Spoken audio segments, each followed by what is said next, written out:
আসসালামু আলাইকুম রহমতুল্লাহ। সুপ্রিয় দর্শক, সবাইকে আমন্ত্রণ জানাচ্ছি আরবি কাফেলার আজকের পর্বে।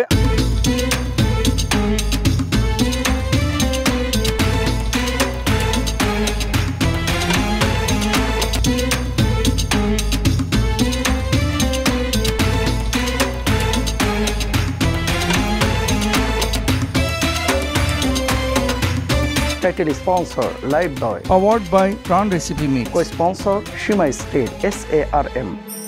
আমরা আপনাদেরকে নিয়ে এসেছি কারুনের ধনভাণ্ডার যে জায়গায় আল্লাহ তাআলা ধ্বংস করেছিলেন সেই প্রান্তরে। যদিও ফাঁকা প্রান্তর দেখা যাচ্ছে, কিন্তু ভগ্নাংশ ছোট ছোট অনেক এখনও বিদ্যমান রয়েছে। সম্মানিত শেখের কাছে আমরা জানতে চাচ্ছি প্রথমেই শেখ সাদিকুর রহমান আল আজহারি, কারুনের যে ধনসম্পদকে আল্লাহ সুবহানাহু ওয়া তাআলা ধ্বংস করে দিয়েছিলেন আযাব দিয়ে, কারণ কি ছিল এবং এই এলাকার ইতিহাস সম্পর্কে আপনার কাছে জানতে চাই। আসসালামু আলাইকুম ওয়া রাহমাতুল্লাহি ওয়া বারাকাতুহু। অনেক শুকরিয়া। আমরা এখন যেই প্রান্তে দাঁড়িয়ে আছি, কারুন এই পৃথিবীর শ্রেষ্ঠ ধনাঢ্য ব্যক্তিদের একজন ছিল, যার সময়টা ছিল নবী মুসা আলাইহিস সালাতু ওয়াস সালামের সময়ে। কারুন এই প্রান্তে বসবাস করত। তার সাম্রাজ্য ছিল ৫৫,০০০ একর জমি নিয়ে। আল্লাহ রাব্বুল আলামিন এত বেশি সম্পদ তাকে দিয়েছিল। গবাদি পশুর বড় বড় পাল ছিল কারুনের, এবং স্বর্ণের বড় বড় খাজানা ভাণ্ডার ছিল কারুনের নিজের তত্ত্বাবধানে। সে সংরক্ষণ করে রাখত গম, ভুট্টা, অন্যান্য শস্যাদি। প্রথম যুগে কারুন আল্লাহ রাব্বুল আলামিনের ইবাদত বন্দেগী করত, এবং পরবর্তী সময়ে কারুন যখন অস্বীকার করা শুরু করলো, আল্লাহ রাব্বুল আলামিনের অবাধ্যাচরণ শুরু করলো, আল্লাহ রাব্বুল আলামিন কারুনকে যাকাত দেওয়া সম্পদের পবিত্রতার অংশ। কারুন যখন আল্লাহর পথে দান করার ব্যাপারে সেখানে কৃপণতা প্রদর্শন করলো, সম্পত্তি তার মেধার কারণে, শক্তির কারণে অর্জিত হয়েছে এমন উদ্ধত্তপূর্ণ আচরণ যখন কারুন করলো, এই পুরো ৫৫,০০০ একর জমি আল্লাহ রাব্বুল আলামিন তার সম্পদ সহ মাটির মধ্যে আল্লাহ তাআলা দাবিয়ে দিলেন।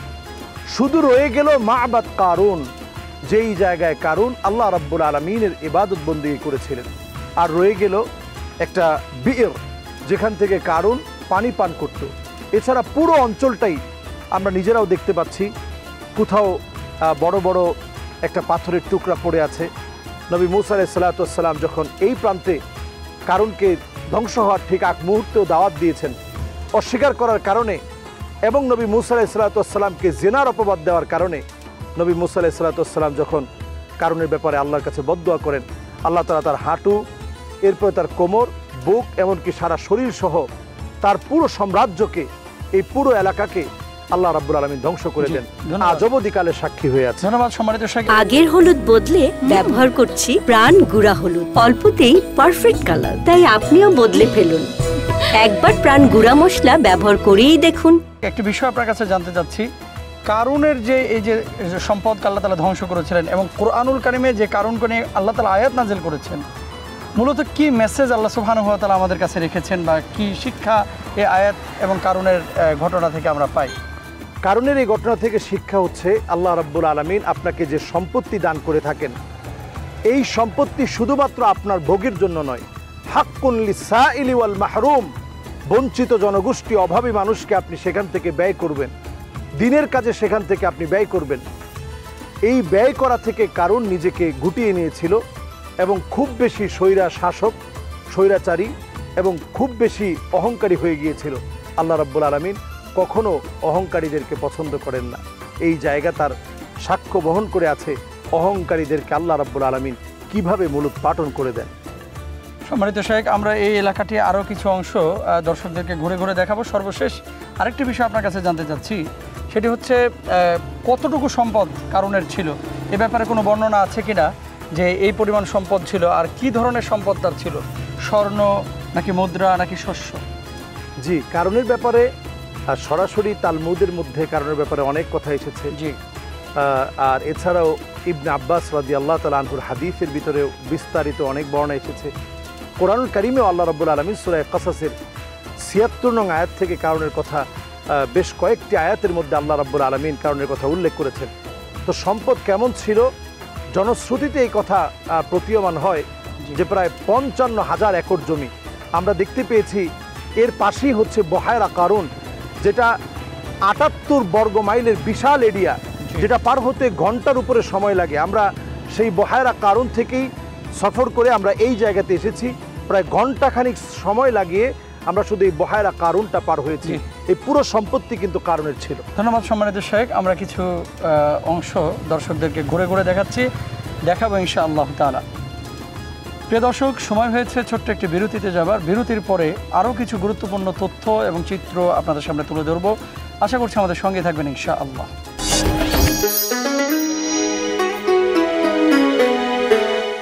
আগের হলুদ বদলে ব্যবহার করছি প্রাণ গুঁড়া হলুদ। অল্পতেই পারফেক্ট কালার, তাই আপনিও বদলে ফেলুন। একবার প্রাণ গুঁড়া মশলা ব্যবহার করেই দেখুন।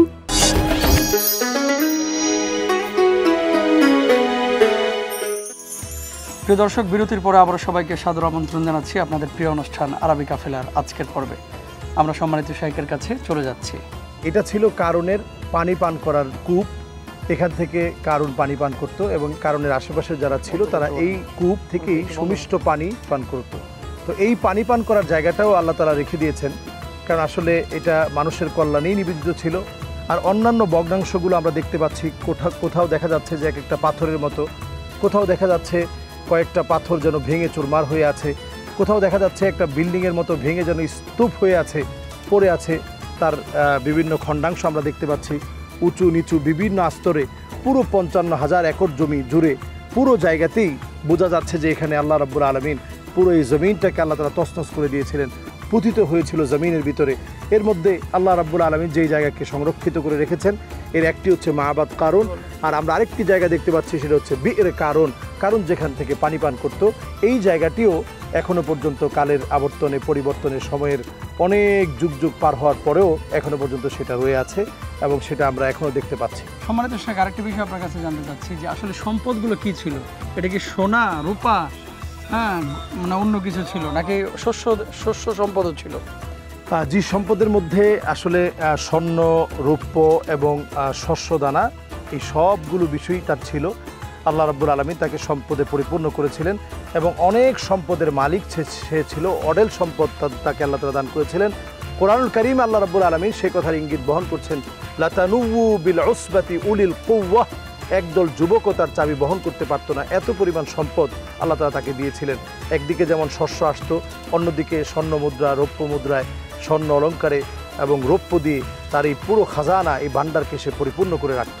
জি, সম্মানিত শেখ, আরেকটি বিষয় আপনি যদি একটু বলতেন, কি কারণে আল্লাহ তাআলা এত রাগান্বিত হলেন এবং সম্পদগুলোকে ধ্বংস করে দিলেন, আযাব দিলেন? আল্লাহ রাব্বুল আলামিন রাগান্বিত হওয়ার পিছনে কারণ ছিল, কারণ নবী মূসা আলাইহিস সালাতু ওয়াস সালামকে মানুষের সামনে অপদস্থ করার লক্ষ্যে একজন নারীকে দিয়ে, যেই নারী এই এলাকার সবচেয়ে নিকৃষ্ট চরিত্রের ছিল, এমন একজন নারীকে নবী মূসা আলাইহিস সালাতু ওয়াস সালামের প্রতিপক্ষ হিসাবে দাঁড় করিয়ে জেনার অপবাদ দেওয়া হলো নবী মূসা আলাইহিস সালাতু ওয়াস সালামকে।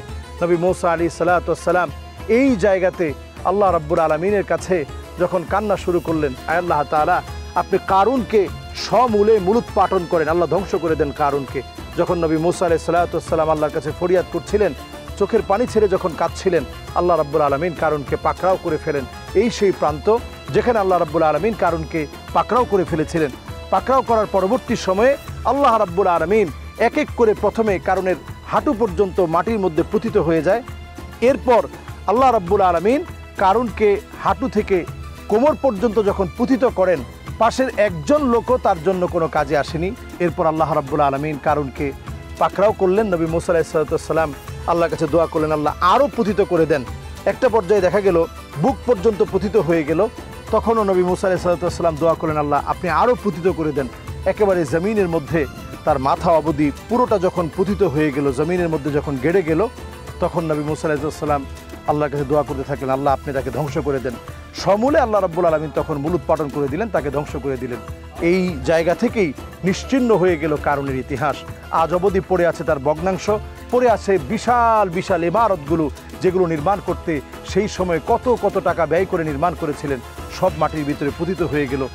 ইবনে আব্বাস রাদিয়াল্লাহু তাআলা আনহু যখন এটা বর্ণনা করলেন, ইমাম তাবরানী রাহিমাহুল্লাহ তিনি খুব সুন্দরভাবে কারণের ঘটনাকে সূরা কাসাসের ৭৬ নং আয়াতের তাফসিরে তিনি যখন এই বিষয়গুলো উল্লেখ করেছেন, সেখানে কিন্তু উল্লেখ রয়েছে এখনও অবধি এটা শুধু নিচের দিকে যাচ্ছে এবং প্রত্নতাত্ত্বিকরা গবেষণা করতে করতে তারা দেখতে পাচ্ছে এখনও অবধি শুধু নিচের দিকে যাচ্ছে।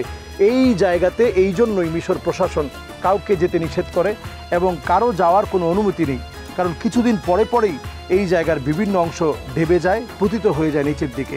শুধুমাত্র কিছু জায়গা ছাড়া, যেমন এখানে একটা কূপ আছে আর এই মাবাদ আছে, এখানে যত বিল্ডিংগুলো ছিল কেমন যেন এটা নড়বড় হয়ে যায় এবং জমিনটার শুধুমাত্র নিচের দিকে পতিত হতে থাকছে। আল্লাহ রাব্বুল আলামিন বুঝিয়ে দিলেন, আল্লাহ রাব্বুল আলামিন হচ্ছে কাদের কুদরত, জালেমদেরকে আল্লাহ রাব্বুল আলামিন কখনো ছেড়ে দেন না।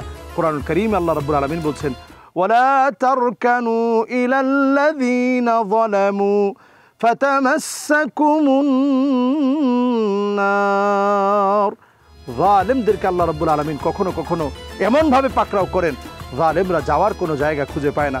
সঙ্গী সাথী যারা এতদিন কারুনের প্রশংসা করত, যারা প্রশংসায় নিমজ্জিত ছিল, আযাব যখন কারুনকে পাকড়াও করে ফেললো, তার সাথে সাথেই তারা পিছিয়ে পড়ল এবং তারা বলল, এতদিন ধরে আমরা কতই না ভুলের মধ্যে ছিলাম, আমরা এই কারুনের প্রশংসা করেছি, যেই কারুন সমূলে এখন মূলোৎপাটিত হয়েছে, এই জমিনের মধ্যে সে নাস্তানাবুদ হয়েছে। দর্শক, এই জায়গাগুলোতে আসলে নবীজি সাল্লাল্লাহু আলাইহি সাল্লাম আমাদেরকে কাঁদতে কাঁদতে বিদায় নিতে বলেছেন, ইল্লা ওয়া আনতুম বাকুন, তোমরা কাঁদতে কাঁদতে এই আযাবের জায়গাগুলো থেকে বিদায় নাও। ধন্যবাদ সম্মানিত শাইখ, জাযাকাল্লাহু খায়র। জাযাকাল্লাহু খায়রান। প্রিয় দর্শক, আপনারা দেখছিলেন আপনাদের প্রিয় অনুষ্ঠান আরবি কাফেলা। আজকে অনুষ্ঠানে একেবারে শেষ প্রান্তে চলে এসেছি। আগামীকাল নতুন পর্বে দেখা হবে ইনশাআল্লাহ। আল্লাহ হাফেজ। আসসালামু আলাইকুম ওয়া রাহমাতুল্লাহ।